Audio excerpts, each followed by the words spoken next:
It's the last vintage hot mess of a story for you this year, and this one is a doozy. Meet Joan Robinson Hill. Joan was a very wealthy Houston socialite and an equestrian. She was the only child of Ash and Rhea Robinson. Ash was an oil man, so he was loaded, and early on in their marriage, they discovered they could not have biological children.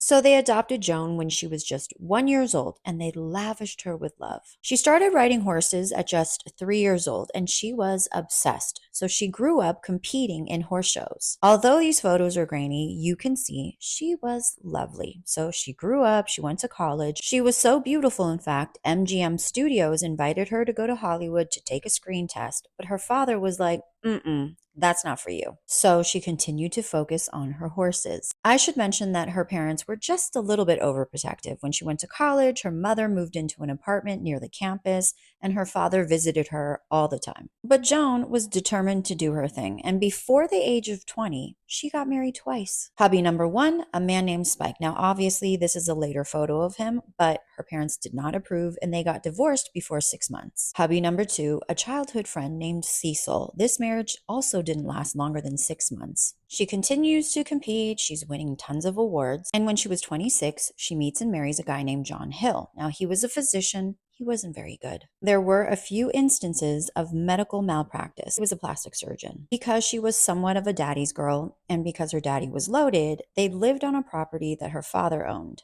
Not too shabby, right? So Joan is still doing her thing with horses, and John is obsessed with music, and he becomes fixated on making this grand music room in their mansion. But the thing is, John was successful, but he did not have long money like his wife's family did. So he was always borrowing money from his father-in-law. In fact, he asked for a $10,000 loan to make this music room, and his father-in-law was like, So John takes out loans, and he begins to spend wildly, spending over $100,000 in 1969, which in today's money is almost $865,000 on a music room. John and Joan were fixtures in the Houston social circles. 3 years after getting married, they had a son they named Robert, but they called him Boots. Although they appeared to be a perfect socialite couple, their marriage wasn't happy. Joan retired from competing horses, so her father bought her a horse farm. John was a busy plastic surgeon, probably also twirling around in his music room, and he was bumping uglies with other women. This chick right here, Anne, was his main side chick, and he even put her up in an apartment. And her daddy, Ash, wasn't feeling his son-in-law, so he hired a private investigator and found out about the side chick. Of course, he tells his daughter, and she's like, but daddy, I love him. So when John has the audacity to file for divorce, Ash goes up to him and says, look, you owe me a lot of money, and if you divorce my daughter, I'm going to come after that money. John vows that he'll break things off with his side chick, and they get back together. And things seem happy. But of course he's lying because he's continuing to see his side chick. And she's starting to get bold too. She's like, listen, if you don't leave your wife for me, I'm going to make a stink. Joan eventually finds out that he's still seeing the side chick. So their marriage is on the rocks. And she's saying things like, I'm writing you out of my will. You already know where this is going to go. One day, Joan becomes violently ill. They think it's the flu, but she keeps puking. She's talking to her friends, telling them, John gave me pastries and he's checking on me, but I'm not feeling too great. The entire time, she's still vomiting. She's dehydrated. The housekeeper finds her a couple of days later, and she had soiled her own bed. For some reason, her own husband, who's a physician, doesn't think it's necessary for her to go to the hospital until her mother comes to visit her, and she's like, listen, you gotta take her. So this man decides to drive his wife to a hospital that's not well known and 45 minutes out of the way. Just a few hours later, she's gone. She passes away. Her father is in shock, and he's like, there is something fishy here. So of course there's going to be an autopsy. But good old John is like, wait a minute. He calls a funeral home. They take her body, and she's embalmed before an autopsy can be performed. Joan was just 38 years old. They run some tests on her body, and initially they determined she must have passed away from pancreatitis. But Pops was convinced that John unalived his daughter, so he demanded a second autopsy. That determined she might have had hepatitis, which didn't make any sense, so he demanded a third autopsy, and then they said she had meningitis. No one could figure out what was going on. And guess what John does?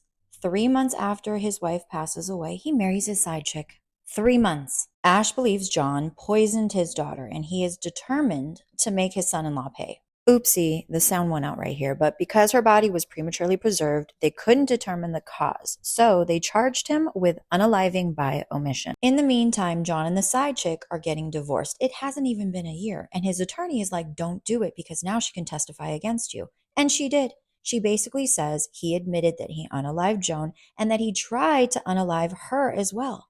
Somehow there's a mistrial, okay, and there's another trial scheduled. But in between then, John marries a third wife named Connie. Can you believe this? Just a few weeks before his second trial is set to begin, he and Connie are on a trip. They come back home where John is pew-pewed by a random man. His son, who was at the house waiting for him, had been tied up and witnessed the entire thing. This is a wild story, right? But wait, there's more. They find a bag that contains the pew-pew. They track the pew-pew to an attorney. They call the attorney and they're like, what's going on? He's like, oh, this is my pew-pew, but guess what? I was with a lady of the night and she stole it. Her name is Marcia, and she hangs out with her boyfriend and another lady. So they track down Marcia. Marcia spills the beans, and she's like, my friend Lila approached me and my friend and said, hey, do we want to make some money by unaliving someone? So they throw her friend Bobby under the bus, and he's like, normally I wouldn't do anything like this, but I was sort of broke. They're supposed to go to trial, but for some reason, Bobby is out on house arrest, okay? And he escapes. He's hiding out in a small town.